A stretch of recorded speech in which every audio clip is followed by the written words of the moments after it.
Vamos a pedir la oración para esta reunión.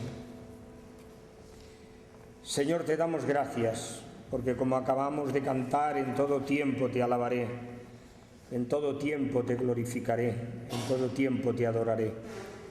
Pero, Señor, a veces las circunstancias de la vida cercenan un poco esta alabanza, esta adoración y esta glorificación.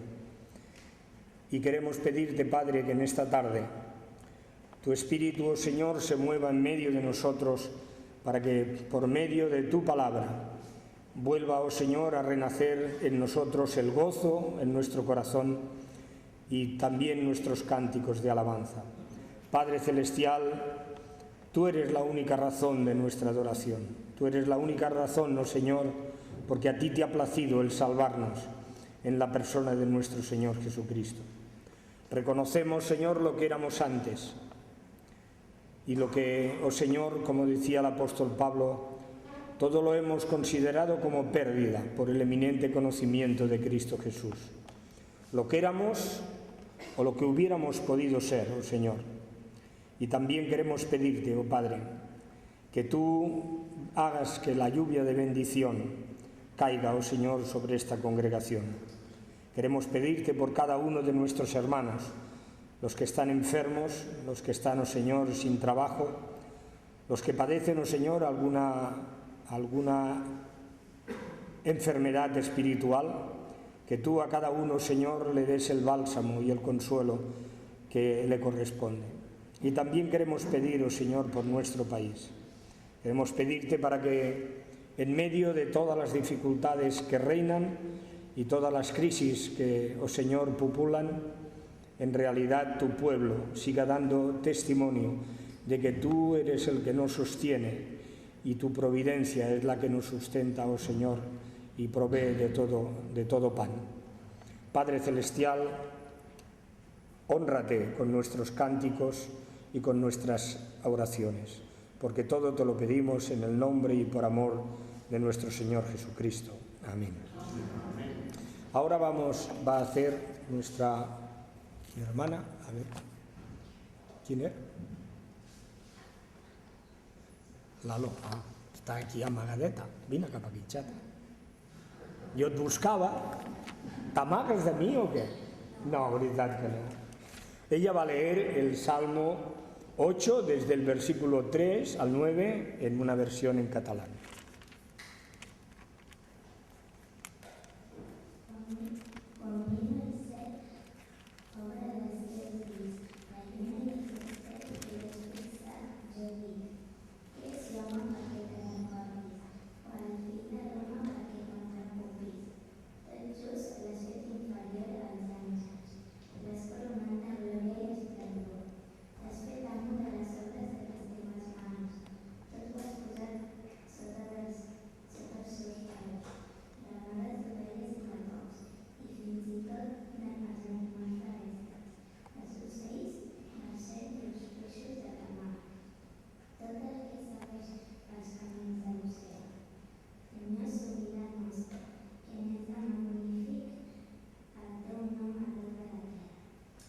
Amén. Pues vamos a continuar con nuestra alabanza y será el grupo que nos dirige. La canción que vamos a cantar ahora nos dice una cosa que yo creo que es muy importante, y es que estamos invitados a entrar en la presencia del Señor, pero le añade una cosa a esta frase, y es que entremos en la presencia del Señor con gratitud. Y creo que es muy importante que nos recuerde esto, esta canción, porque tenemos tantas cosas por las que dar gracias, que creo que es esta con actitud que deberíamos estar hoy alabándole, con gratitud por todo lo que nos da día a día. Vamos a cantar esta canción.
Vamos a hacer una lectura que dará paso a la escuela dominical. Ah, claro, como han subido los niños, y yo les...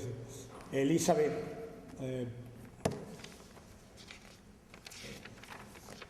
sí, Elizabeth, ¿puedes pedir la bendición por los niños de la escuela dominical? Se han ido, pero es igual, les llegará igual, no te preocupes.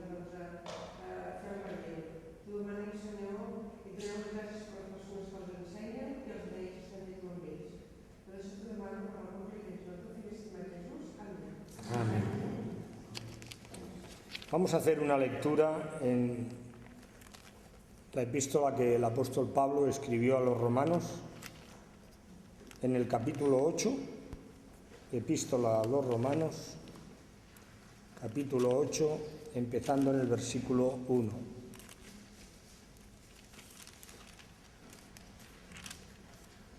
Sigamos con atención esta lectura, porque es una lectura muy condensada en aspectos fundamentales de la vida cristiana y también de nuestra salvación.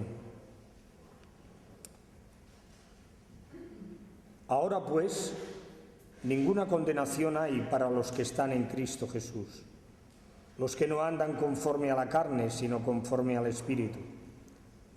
Porque la ley del Espíritu de vida en Cristo Jesús me ha librado de la ley del pecado y de la muerte.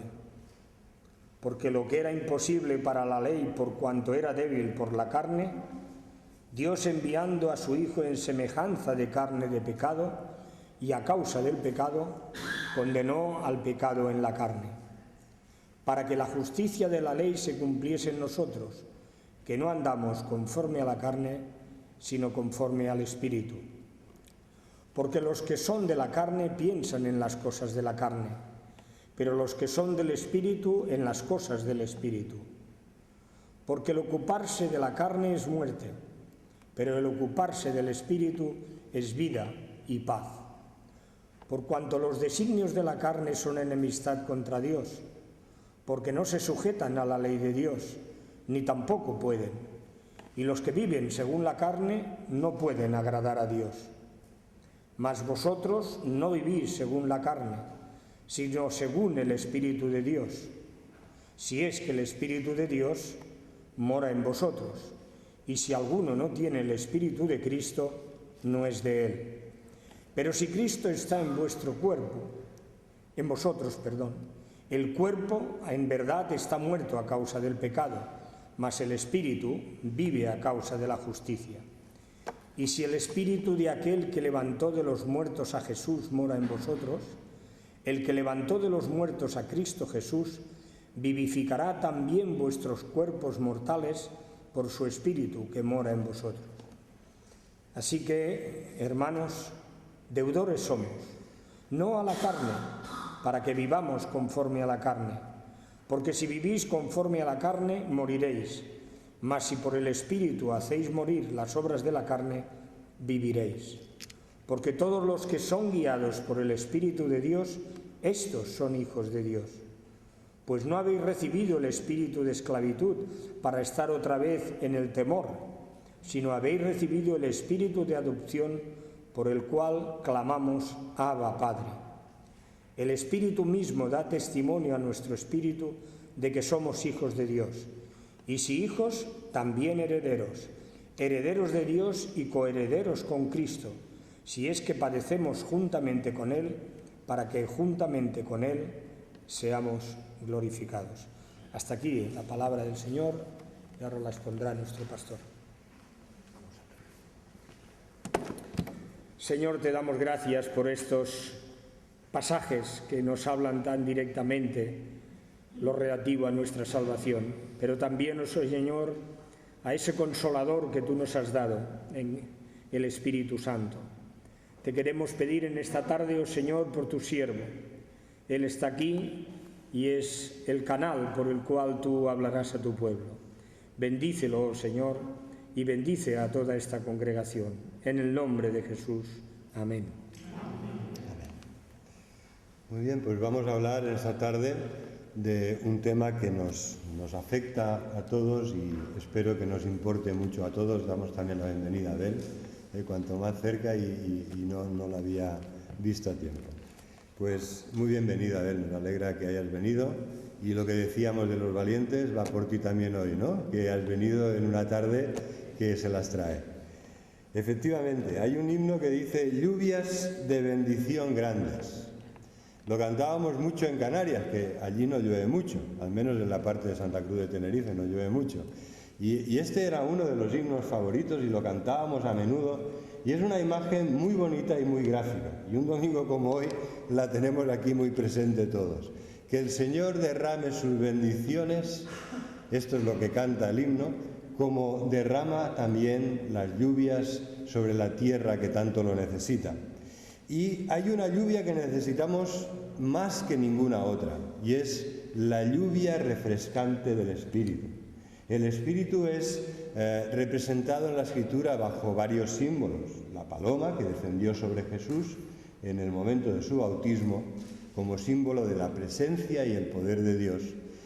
También el fuego, que descendió en Pentecostés como llamas de fuego sobre las cabezas de aquellos que estaban esperando la promesa del Padre, que es la recepción, el derramamiento y recepción del Espíritu Santo. Y también el agua, ¿verdad? El Espíritu, cuando Jesús dijo que todo el que tenga sed, que venga y beba, que venga a mí y beba, entonces dijo que esto lo decía por el Espíritu que habían de recibir aquellos que iban a creer en Él, que sería dentro de ellos como manantiales de aguas frescas, que sería dentro de ellos como una fuente que brota para vida eterna y manantiales donde otros pueden también apagar su sed.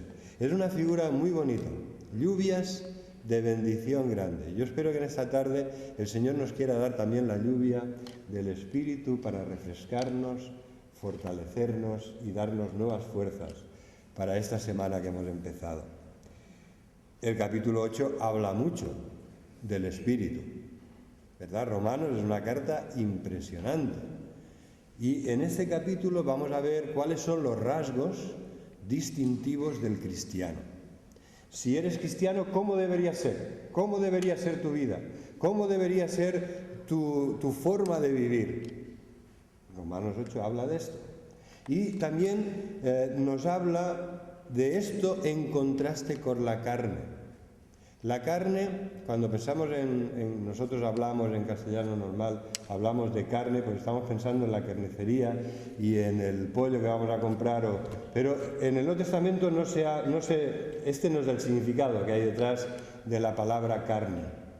La carne aquí es un símbolo del pecado, de la naturaleza pecaminosa, caída, corrupta, una naturaleza que se opone a Dios, que va en contra de la voluntad de Dios, de sus designios, que no puede agradar ni obedecer a Dios, ¿verdad? De todo esto nos habla Pablo para clarificarlo bien y que entendamos que constantemente en nuestra vida se va a presentar un dilema, y es si vamos a vivir en la carne o si vamos a vivir, y no se está refiriendo a nuestro cuerpo de carne y huesos, sino que se está refiriendo en esta dimensión y significado moral y espiritual. ¿Cómo vamos a vivir? ¿Vamos a vivir en la carne, egoístamente, orgullosamente, para saciar nuestros impulsos y deseos carnales, o vamos a vivir para Dios, para su gloria, y vamos a vivir en el Espíritu y para el Espíritu? De esto habla el capítulo en un constante contraste que me gustaría que pudiéramos también ver en la carta a los Gálatas, capítulo 5. Pablo es un muy buen maestro y pedagogo, y él hablaba a menudo de esta forma, marcando un claro contraste entre la carne y el espíritu. En Gálatas concretamente nos dice que andemos en el Espíritu, que no satisfagamos los deseos de la carne, versículo 16, Gálatas 5, 16. Efectivamente, si somos libres porque Cristo nos ha liberado del pecado, de su poder, de su corrupción, pues entonces andaremos en el Espíritu y no satisfaceremos, ni querremos satisfacer los deseos de la carne. Y entonces dice Pablo, porque son manifiestas, versículo 19, manifiestas son las obras de la carne. Os lo leo para que veáis de qué está hablando Pablo en este contraste. Las obras de la carne son adulterio, fornicación, inmundicia, lascivia, inmoralidad, ¿verdad? Inmoralidad de todo tipo. Las obras de la carne son idolatría, hechicerías, enemistades. Aquí está hablando de las falsas religiones, construcciones humanas para acercarse a Dios, para agradar a Dios, que no van a llegar a buen puerto. Idolatría, hechicerías. ¿Cómo puedo manipular a Dios? El ser humano caído, el ser humano que no está en comunión con el Señor siempre tiene esa intención. ¿Cómo podría sacar provecho? ¿Cómo podría beneficiarme? ¿Cómo podría yo manipular y conseguir la magia blanca, la magia negra? ¿Verdad? Siempre ha habido esa tendencia en la humanidad. Y dice Pablo, esto es un fruto de la carne. Esto es una obra de la carne. Esto no viene de Dios. Enemistades, pleitos, celos, iras, contiendas, disensiones, envidias, homicidios. ¿Verdad? Aquí está hablando de toda una serie de cosas que nos caracterizan como seres humanos. ¿De dónde vienen las guerras? ¿De dónde vienen los conflictos? Pues de las obras de la carne. Aquí él hace una larga lista: enemistades, pleitos, celos, iras, contiendas. ¿Verdad? Cuando el ser humano está dominado por el pecado, vive en pecado, no vive en el Espíritu, no ha sido liberado por Jesús de la esclavitud del pecado, entonces el ser humano cae en esto. El ser humano que no está en buena relación con Dios, al final acaba siendo un problema para los demás, porque a veces es que no se soporta ni a sí mismo. ¿Cómo va a soportar a los demás? ¿Cómo va a tratar bien a los demás si no ha aprendido ni siquiera a amarse a sí mismo? Y entonces Pablo lo explica así: estos son obras de la carne. Y también las borracheras, orgías y cosas semejantes a estas, ¿verdad? Cuando la persona cae en una serie de adicciones, de cosas que le atraen, que le agradan. ¿Cuántas desgracias no habrá traído la droga en todas sus manifestaciones, ¿no? El alcoholismo, la droga, las adicciones, que arruinan la vida de las personas y arruinan la familia de estas personas. Y Pablo dice, estos son obras de la carne. Por eso lo quería leer, porque es un pasaje muy gráfico que nos sitúa en Romanos 8, esto es la carne. Cuando dice el que piensa en las cosas de la carne, el que hace las cosas de la carne, no puede agradar a Dios de ninguna manera, y está pensando en estas cosas. Pero en cambio, en contraste, el fruto del Espíritu, la presencia del Espíritu en la vida de una persona anulará el poder del pecado y de la carne y dará un fruto completamente diferente, mucho más precioso, que es para bien de todos, es para la gloria de Dios y es para bien de la persona y de todos los que la rodean. Y el fruto del Espíritu es amor, es gozo, es paz, paciencia, benignidad, bondad, fe, mansedumbre y autocontrol, dominio propio. Contra tales cosas no hay ley. La ley no puede más que aprobar a las personas que viven en el Espíritu y en los cuales se manifiesta el fruto del Espíritu. Ellos son los que cumplen la justicia de la ley de Dios. ¿Vale? Aunque no estén completamente obsesionados en la letra de la ley de Dios, resulta que cuando vivan llenos del Espíritu, guiados por el Espíritu, andando en el Espíritu, cumplirán la voluntad y la ley que está en la palabra de Dios. Y en sus vidas se manifestará la justicia. En otro pasaje, Pablo nos habla de la plenitud del Espíritu Santo. Y entonces nos dice, pero mirad cómo vivís, no seáis necios, sino como sabios. No viváis como necios, sed sabios. Está en Efesios 5, 15 y siguientes. Y entonces el versículo 16 dice: aprovechad bien el tiempo porque los días son malos. Por tanto, no seáis insensatos, sino entendidos de cuál sea la voluntad del Señor. No os embriaguéis con vino, sino sed llenos del Espíritu Santo. ¿Vale? Deja que el Espíritu controle tu vida. Lo que está mandando Pablo, porque es un imperativo en tiempo presente continuo, lo que te está diciendo es: deja que el Espíritu llene tu vida, controle tu vida, te guíe y te libere del pecado y de su poder. ¿Vale? La plenitud de la que está hablando aquí es la que decía hoy el presidente Mas, ¿no? Cuando hablaba del barco a vela con motor. ¿Verdad? Ha utilizado una figura muy bonita, que es una figura que encontramos también en la palabra de Dios, cuando dice que los santos hombres de Dios fueron impulsados, inspirados por el Espíritu Santo.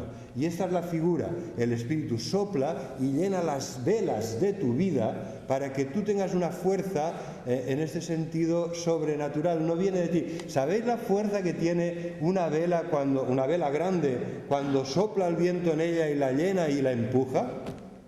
Pues nuestras vidas, en un sentido, si no está el Espíritu, es cuando no hay viento. Aunque tengas una vela muy grande, no sirve. Pero cuando te dejas llevar, guiar, impulsar por el Espíritu, entonces Él sopla en la vela de tu vida y vas a tener una fuerza que no viene de ti, que es muy superior a las que tú pudieras generar. Vas a poder vivir para la gloria de Dios en el poder del Espíritu. Y esto es lo que significa cuando nos dice aquí que seamos llenos, que busquemos esta presencia, dirección y fuerza, poder santificante del Espíritu, para que podamos vivir para la gloria de Dios.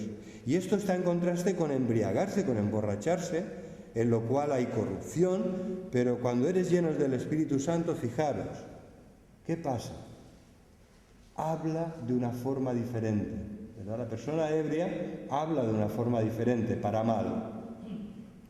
Anda de una forma diferente, para mal. Ayer cuando salimos del culto de oración, sentí mucha pena de ver un señor que venía tambaleándose. Un señor mayor. ¿Verdad? La persona ebria habla mal y anda mal. Pero la persona llena del Espíritu se eleva porque el Espíritu sopla en su vida y le da una fuerza sobrenatural para elevarse por encima de las cosas de la carne y vivir y andar y hablar de otra manera. Y dice Pablo: hablad con salmos. ¿Verdad? Si nuestras conversaciones tuvieran ese aroma de los salmos, tuvieran ese sonido precioso de los salmos, tuvieran la santidad de los salmos, cuánta edificación habría en nuestra iglesia, en nuestro hogar, en nuestro matrimonio, con nuestros hijos. El sonido de la palabra de Dios, alabando a Dios con salmos, con himnos y con cánticos espirituales. La persona llena del Espíritu lleva una canción en su corazón. ¡Qué alegría, hermanos! Hemos de dar tantas gracias a Dios por tener en nuestra iglesia a este grupo de jóvenes, ¿verdad? A Dan y a Borja, y a Marta y a Renata y a Esther, que están aquí transmitiéndonos su amor al Señor, sus alabanzas, que nos permite olvidarnos de todo, mirar a Él y alabarle con estos preciosos himnos y cánticos espirituales que escogen para que podamos alabar al Señor. La persona que está llena del Espíritu, en la que se manifiesta el fruto del Espíritu, es una persona agradecida a Dios.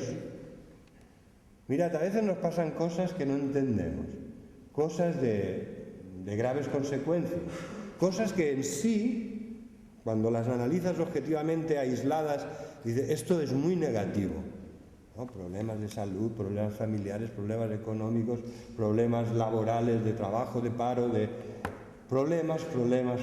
Pero cuando vives lleno del Espíritu, no puedes ni quieres aislar esto, porque sabes que todo nos ayuda, que la mano todopoderosa del Dios que es nuestro Padre y nos ama, transformará esos males en bienes, que esos males también servirán para purificar nuestra fe, nuestra vida, para que dejemos de buscar cosas vanas y busquemos al único que nos pueda ayudar en todo, que es nuestro Dios. Y es en este sentido que la persona llena del Espíritu tiene un corazón lleno de música, de alabanza a Dios, lleno de cánticos, tiene un cántico nuevo y un corazón henchido de gratitud. ¿Verdad? Decía Marta hoy, con gratitud, ¿no? Una frase ahí muy pequeña de la canción, pero muy importante. Alabad a Dios con gratitud, porque debe llenar nuestro corazón. Y entonces Pablo, aquí tenéis el contraste entre la carne y el espíritu. Pablo nos habla aquí de los rasgos distintivos de los hijos de Dios. Voy a empezar por el final y voy a empezar con una pregunta. Por el final del texto que hemos leído, que dice que hemos recibido el Espíritu de adopción, por el cual clamamos, Abba, Padre, Abba, Padre. Abba significa Padre. ¿Qué significa Abad? El padre de la comunidad, ¿verdad? Cuando hay un abad en un convento, en una orden, es el padre de esa comunidad. Pues aquí se utiliza esta palabra aramea, que es una forma cariñosa de dirigirse a Dios como Padre. Abba, ¿no? Es como, casi como papi, ¿no? Jesús tenía esa relación tan cercana, de tanta confianza con Dios. Él no le llamaba el Dios todopoderoso, Jehová de los ejércitos, le decía papá. Y este es también nuestro privilegio. Podemos llamar a Dios Padre. Cuando Jesús nos enseñó a orar, ¿qué nos dijo? Cuando oréis, decid así, hacedlo así. Padre nuestro, que estás en los cielos.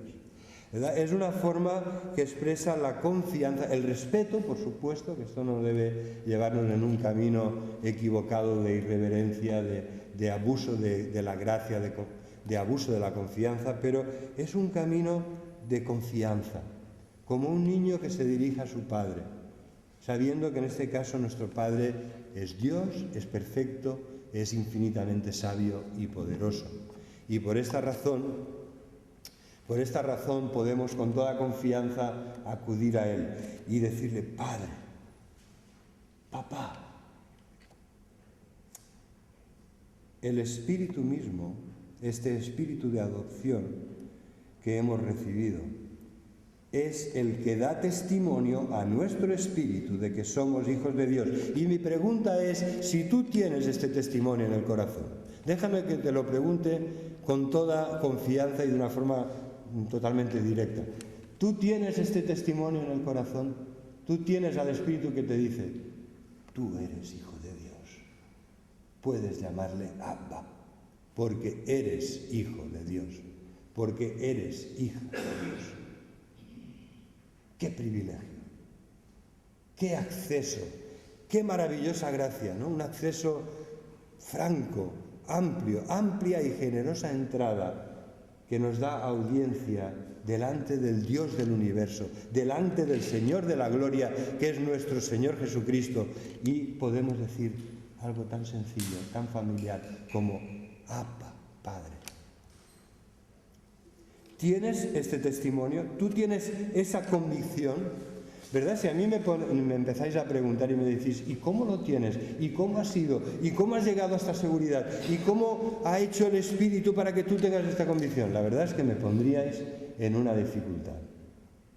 Porque yo no sé cómo ha sucedido, pero lo que sí sé es que ha sucedido. Que esto es así en mi vida. Que me siento hijo de Dios y que me siento amado, y que esto es lo más importante de mi vida. Y es el Espíritu que da testimonio a mi espíritu de que soy hijo de Dios. Y si hijo también, como hijo amado, también heredero. Heredero con Cristo. Mi Señor, mi Salvador, mi hermano primogénito. ¿Verdad? ¿Cómo ha sido? No os lo sabría decir. No sabría deciros cuándo. No sabría deciros cómo. Pero sí sé que esto ha sucedido y es así en mi vida. Y mi pregunta es si también lo es para ti.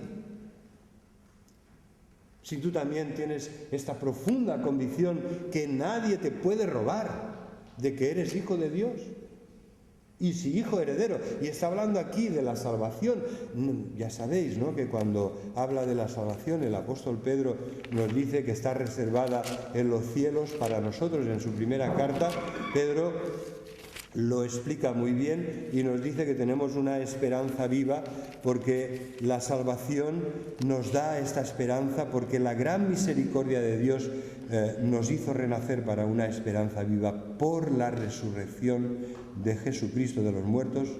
Primera de Pedro 1:3, para una herencia que es incorruptible, incontaminada, inmarchitable, reservada en los cielos para vosotros, que sois guardados por el poder de Dios mediante la fe para alcanzar la salvación que está preparada para ser manifestada en el tiempo final y postrero. ¿Verdad? Esto nadie te lo puede arrebatar, porque es Dios quien ha reservado tu herencia, tu salvación en los cielos para ti, a tu nombre, y nadie te la puede quitar, ni se puede estropear, ni puede ser robada, ni puede marchitarse, ni puede contaminarse. Es obra de Dios para ti y para mí, para todos sus hijos. Allí está y nos espera. Y con esta esperanza tenemos vida, porque es una esperanza viva. Y esto nos lleva a plantear los rasgos distintivos del cristiano en relación con el Santo Espíritu de Dios. El Santo Espíritu de Dios. Nos ponemos a orar y decimos: Padre nuestro que estás en los cielos. Nos ponemos a orar y estamos viendo con los ojos de la fe el trono del Rey de la Gloria, donde está Cristo sentado a la diestra del Padre, y como Señor y Salvador nuestro, como nuestro sacerdote, está allí intercediendo por nosotros. La carta a los Hebreos nos dice que es un trono de gracia, donde siempre encontraremos ayuda y socorro, porque el Señor nos ama y está deseando ayudarnos en todo lo que necesitemos. Pero, ¿y entonces quién está con nosotros? Ahí está Dios Padre en su trono de gloria, a su diestra está Jesucristo, nuestro Señor y Salvador, el Señor de la gloria, el que tiene el nombre que es sobre todo nombre. Pero, ¿verdad?, necesitamos el consuelo, la ayuda y la presencia de Dios en nuestra vida. Y esto es nuestro patrimonio por el Espíritu Santo. El Padre y el Hijo nos han enviado su Espíritu para que podamos vivir como hijos de Dios en el Espíritu, y que todas estas maravillosas verdades de Romanos capítulo 8 sean también una realidad para ti y para mí. Porque Dios, el Espíritu Santo, la tercera persona de la Trinidad, el que Jesús prometió y el Padre prometió que iba a derramar y Jesús prometió que iba a enviar para que esté con nosotros siempre, Él está con cada uno de los hijos de Dios. A este Espíritu, dice la palabra de Dios, lo puede resistir. Esteban, cuando fue apedreado, el primer mártir de la Iglesia de los Apóstoles, ¿qué les dijo a los que le estaban apedreando? ¿Qué les dijo?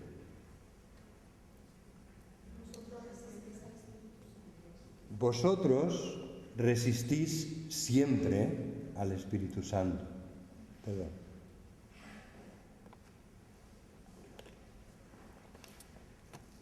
Tremenda realidad. El Dios Todopoderoso, el Espíritu Santo, puede ser resistido. Hay personas que se oponen a Él. Hay personas que lo insultan, lo menosprecian, lo blasfeman. Y decía Jesús, hay un pecado que no puede ser perdonado, que es la blasfemia contra el Espíritu Santo. Y esta era la realidad que Jesucristo denunció cuando algunos de los que se oponían a Él decían: Jesús hace estos grandes milagros y echa fuera a los demonios que atormentan a las personas, pero no lo hace por el poder de Dios, sino que lo hace por el poder del maligno, de Belcebú, del príncipe de los demonios. Estaban blasfemando contra el Espíritu Santo que estaba llenando la vida de Jesús. No puedes hacer esto, no puedes cometer estas barbaridades. Este, desde luego, no es el tema de hoy, pero es un tema importante. ¿verdad? El Espíritu es enviado, es derramado sobre toda carne el día de Pentecostés, es la garantía de que somos hijos de Dios, es quien da testimonio a nuestro espíritu de que somos hijos de Dios, y Él además constituye las arras de que Dios, un día cuando el Padre y Jesús vuelva en poder y gloria y la salvación se consume, se inicie la eternidad y Dios habite con los hombres redimidos, los hombres y las mujeres redimidos aquí en la tierra, entonces el Padre y el Hijo estarán presentes aquí en la tierra, pero ahora es Dios el Espíritu Santo. Por supuesto que el misterio de la Trinidad siempre nos deja con muchas preguntas. En la presencia del Espíritu Santo está también presente Jesús y está también presente el Padre. No os dejaré huérfanos, vendremos a vosotros, os enviaremos el Espíritu, dice Jesús. ¿Verdad? Pero deberíamos aprender, algunos que llevamos muchos años, deberíamos ya haber aprendido hace tiempo a diferenciar la voz del Espíritu, que es quien da testimonio a nuestro espíritu de que somos hijos de Dios. ¿Sabéis una cosa? El Espíritu no se equivoca y el Espíritu no te engaña. Algunas personas para agradarte te alabarán, quizá te adularán, pero el Espíritu no lo hará. Si eres hijo de Dios, dará testimonio a tu espíritu de que lo eres, pero si no lo eres, no. Y si tú en este momento dices, si debo ser sincero conmigo mismo, yo no tengo este testimonio. Porque Pablo aquí está diciendo algo que es como tan claro como blanco y negro. Está diciendo, el que no tiene el Espíritu de Cristo no es de Él. ¿Verdad? Versículo 9.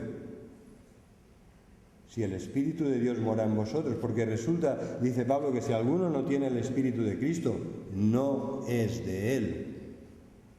Si eres hijo de Dios, tienes el Espíritu. Sí, hermanos, ya sé que el Espíritu puede ser contristado, que el Espíritu puede ser apagado, pero el Espíritu está ahí en tu vida. Aunque tu pecado le entristezca, aunque tus malas actitudes le apaguen el fuego del don que está en ti, el Espíritu está ahí. ¿Vale? Porque una cosa es resistir al Espíritu Santo, enfrentarte a Él, blasfemar en contra de Él, que eso es propio de los que no conocen al Señor ni son hijos de Dios, y la otra es cosas en las que nosotros mismos caemos, que es pecar y contristar el Espíritu, hablar mal y contristar el Espíritu, dejar que el pecado gane terreno en nuestra vida y apagar y contristar el Espíritu. Esto sí que es una experiencia nuestra, todos sabemos, los que somos hijos de Dios y más si llevamos años, sabéis de lo que os estoy hablando. Pero aquí Pablo dice, ninguna condenación hay para los que están en Cristo Jesús y no andan conforme a la carne, sino conforme al Espíritu. Mirad, la carta a los romanos es una carta impresionante, preciosa. Es la explicación más completa del Evangelio que yo conozco. Bueno, toda la Biblia lo es, pero como escrito con una unidad, como escrito del Nuevo Testamento, es el escrito que desarrolla las grandes verdades del Evangelio de una forma más extensa, más clara, más profunda, ¿no? Lo cual no quiere decir que los otros escritos no sean grandes, profundos, inspirados y maravillosos también. Pero Romanos, en sus 16 capítulos, es realmente el lugar donde Pablo dice, este es el Evangelio que predico. ¿Y cómo empieza la carta a los romanos? Los 3 primeros capítulos, ¿a qué se dedica el apóstol Pablo? ¿Verdad que la habéis leído? ¿Verdad que es una carta que nos gusta leer y releer? ¿Qué dirá el apóstol Pablo?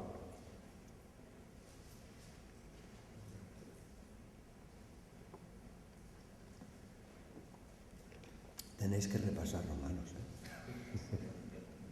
¿Qué dice el apóstol Pablo en los 3 primeros capítulos? Dice muchas cosas, pero el resumen, ¿cuál sería? Lo que ha dicho Francisco, pecado. Todos somos pecadores. No hay justo ni aun uno. No hay quien busque a Dios, no hay quien haga lo bueno. ¿Verdad? Pablo dirá, los judíos son pecadores, y necesitan la gracia y el perdón de Dios. Los no judíos también son pecadores y también necesitan la gracia de Dios. Los que se creen buenos y son personas con una elevada moral y predican el buenismo y el moralismo, también son pecadores y necesitan la gracia de Dios. Y después, a mitad del capítulo 3, introduce la obra maravillosa realizada por Jesús, que es nuestro Señor y Salvador, que es quien ha borrado nuestros pecados, que es quien ha llevado sobre sí la ira de Dios, la justa y santa ira de Dios, justamente para que sea aplacada y nosotros podamos ser reconciliados. Y después Pablo nos hablará de la justificación por la fe y nos dirá que no es una invención, que ya Abraham lo fue, que ya David lo fue, que así ha sido siempre. La salvación siempre ha sido por gracia, por medio de la fe, también en el Antiguo Testamento. Y después Pablo nos hablará de la justificación por la fe, y en el capítulo 6, ¿de qué nos habla? ¿De qué nos habla? Que se puede abusar de la gracia. ¿Y de qué nos habla? De que la obra de Cristo, este Cristo que es el segundo Adán, es maravillosa, porque no solo ha quitado de nuestras vidas la culpa del pecado, el castigo que está como una espada de Damocles sobre nuestra cabeza, sino que además Jesucristo ha hecho una obra tan poderosa que el poder del pecado ha sido quebrantado. Ya no se enseñoreará más de vosotros. Ya no dominará el pecado sobre vosotros. Pero entonces, ¿cómo entender, hermanos, el capítulo 7? ¿De qué habla el capítulo 7? ¿Cómo entenderlo? ¿Cómo entender este capítulo 7 de Romanos en el que Pablo llega al final y nos dice, ay, ¿qué será de mí? Resulta que resulta que en mi carne, en mi carne no mora el bien, versículo 18. Porque yo quiero el bien, querer el bien está en mí, pero no el hacerlo. Porque no hago el bien que quiero, sino el mal que no quiero, eso hago. Y después lo sigue explicando, dice, y si hago lo que no quiero, es que resulta que ya no lo hago yo, sino el pecado que mora en mí, porque queriendo yo hacer el bien, hay esta ley, que el mal está en mí. Que hay una ley, versículo 23, en mis miembros que se revela contra la ley de mi mente, que se deleita en la ley de Dios, que me lleva cautivo a la ley del pecado.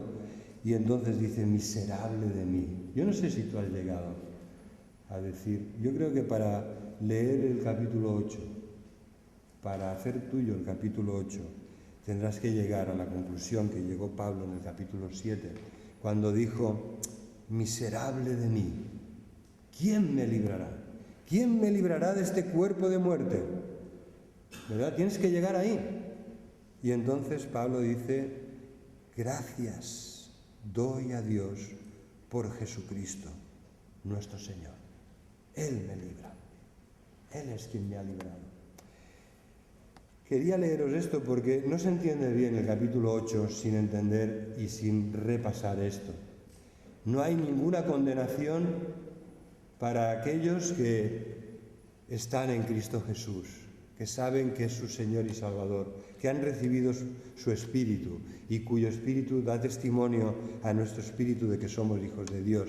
Pero ¿no te ha pasado a ti algo parecido a lo que le pasaba al apóstol Pablo? Que quieres hacer el bien pero no consigues hacerlo, que no quieres hacer el mal pero resulta que ese mal que no quieres hacer es eso al final lo que acabas haciendo, que tropiezas una vez y hasta 100 veces en la misma piedra. ¿No te ha pasado a ti también? ¿No deberíamos nosotros decir hoy también, miserable de mí, ¿quién me librará? Pues bien, hermanos, la respuesta está en el capítulo 8. La ley del Espíritu de vida, versículo 2, me ha librado de la ley del pecado y de la muerte. Esta es la respuesta.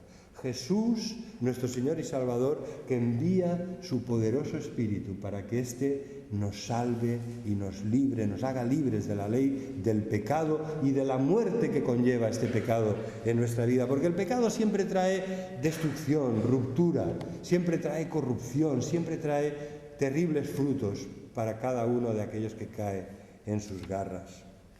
Si estamos en Cristo, para los que están en Cristo, ninguna condenación hay y su Espíritu, la ley del Espíritu de vida, nos libra de la ley del pecado y de la muerte. Este sería el primer rasgo. Si tú sabes que en tu vida, déjame que te lo pregunte de una forma sencilla, ¿cómo está el pecado en tu vida? ¿Crece o decrece? ¿Cómo está el pecado en nuestra vida?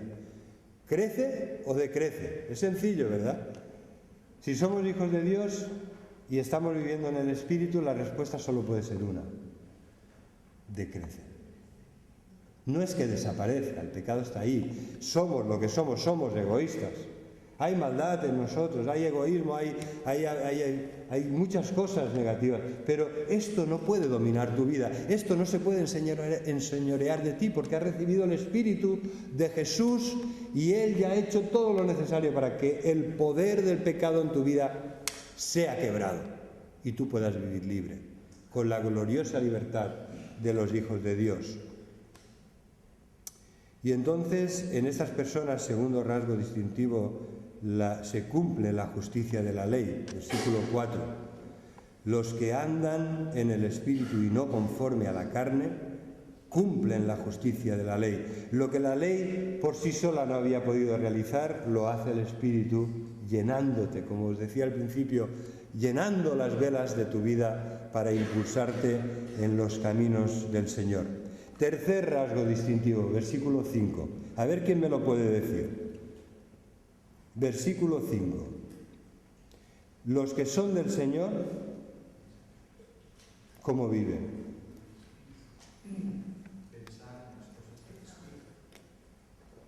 Bueno, una pregunta brota espontáneamente de esta declaración. ¿En qué piensas? ¿En qué ocupas tu mente? ¿Verdad? Hay mucha telebasura, hay mucha novelobasura, no de tele, sino de lo que lees, lo que ves, lo que escuchas, lo que piensas. ¿A qué dedicamos nuestras energías? Los que son del Señor piensan en las cosas del Espíritu. Acordaos que el fruto del Espíritu es amor, gozo, paz, paciencia. El fruto del Espíritu es alabar a Dios y darle gracias. El fruto del Espíritu es elevarnos para no pensar en las cosas miserables del pecado y de la carne corrupta. Y entonces la consecuencia es muy clara. Los que piensan acaban haciendo lo que piensan. Y dice el versículo 6 que el ocuparse de la carne es muerte, ruptura, destrucción, pero el ocuparse del Espíritu es vida y paz. Lo que pienses, tal es el hombre en su corazón, en su mente, dice, así es él. De la abundancia del corazón habla la boca. Cuando estás convencido de algo y tu mente no para de pensar en ello, al final eso es lo que haces, eso es lo que quieres, eso es lo que ocupa tu vida. Pero, versículo 9, debemos hacer morir las cosas de la carne. Pero si Cristo está en vosotros, el cuerpo a la verdad está muerto a causa del pecado, versículo 10, mas el Espíritu vive a causa de la justicia. Entonces, aquí en el versículo 11 encontramos otro rasgo distintivo, que es una vida caracterizada por vida. Una persona caracterizada por vida. ¿Va? Vida en mayúscula. Porque el Señor nos da esperanza de que un día resucitaremos o seremos transformados, pero el Señor también vivifica aquí y ahora ya nuestros cuerpos mortales. Nos puede dar nuevas energías, nuevas ilusiones, nuevas fuerzas, como los que esperan en el Señor. Los jóvenes se fatigan, flaquean y caen, pero los que esperan en el Señor tendrán nuevas fuerzas, ¿verdad? Y de esto nos está hablando, con la mira puesta en la resurrección final, en que un día estaremos con el Señor disfrutando de su gloria, de su presencia, de todos los que amamos y nos acompañan, porque son también del Señor. Pero el versículo 13 está esta idea que os quería compartir, ¿no? Debemos hacer morir las obras de la carne, porque si vivís conforme a la carne moriréis. El diagnóstico de Pablo es rotundo como el de Jesús. Quien quiera salvar su vida para vivir en la carne morirá, pero quien pierda su vida a causa de mí la salvará. Y aquí Pablo está diciendo lo mismo con otras palabras. Si quieres vivir conforme a la carne egoístamente para disfrutar de las cosas malas de este mundo que te atraen, morirás. Pero si por el Espíritu haces morir las obras de la carne, vivirás. Hermanos, no podemos nosotros matar las obras de nuestra propia carne. Necesitas la obra poderosa del Espíritu Santo que está en ti, enviado por el Padre y por el Señor Jesucristo, para que Él mortifique, para que Él haga morir las obras de la carne en tu vida. Necesitas decir muchas veces al día: Señor, yo no puedo, pero tú sí. Y esto nos lleva al punto de partida, ¿verdad? Porque cuando hacemos morir por las obras de la carne, por el poder del Espíritu, por la presencia de la tercera persona de la Trinidad en nuestra vida, que hemos recibido como precioso don de Dios, cuando Él habita en nuestra vida y no le contristamos, sino que nos dejamos guiar y fortalecer por Él, entonces, como todos los hijos de Dios, aprenderemos lo que es ser guiados por el Espíritu de Dios. No es fácil, hermano. No es fácil. El Espíritu nos guía por la palabra, pero el Espíritu también te quiere guiar Él mismo, su persona, en ti, hablando a tu corazón, hablando a tu mente, preveniéndote de las cosas en las que puedes caer con gran destrucción.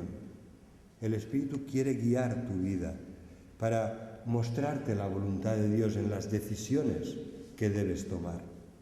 Y entonces, cuando es así, también recibimos, ¿no?, este testimonio que si aprendemos a vivir con el Espíritu, a ser guiados por Él, a pensar en Él, a dejar que Él mate lo malo en nosotros y fructifique en todo lo bueno que viene de Dios, entonces también tendremos toda seguridad que el Espíritu está diciendo a nuestro espíritu que somos hijos de Dios.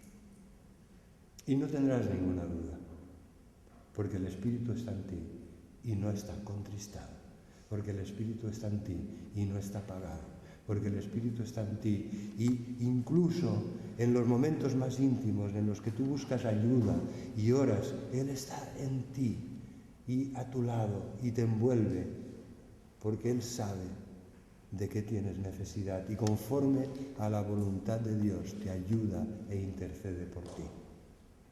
Qué precioso capítulo, el capítulo 8 de Romanos. Que el Señor nos ayude a ver todos estos rasgos distintivos en nuestra vida. Una vida del Señor, una vida llena de su Espíritu. Amén.